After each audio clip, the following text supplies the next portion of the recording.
เราเขียนมันด้วยความรักคำว่าหัก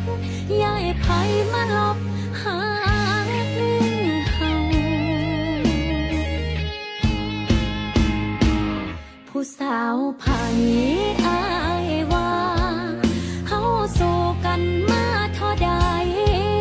เคยหักเคยเสือในอายน้องก็ยังคือกับคำว่า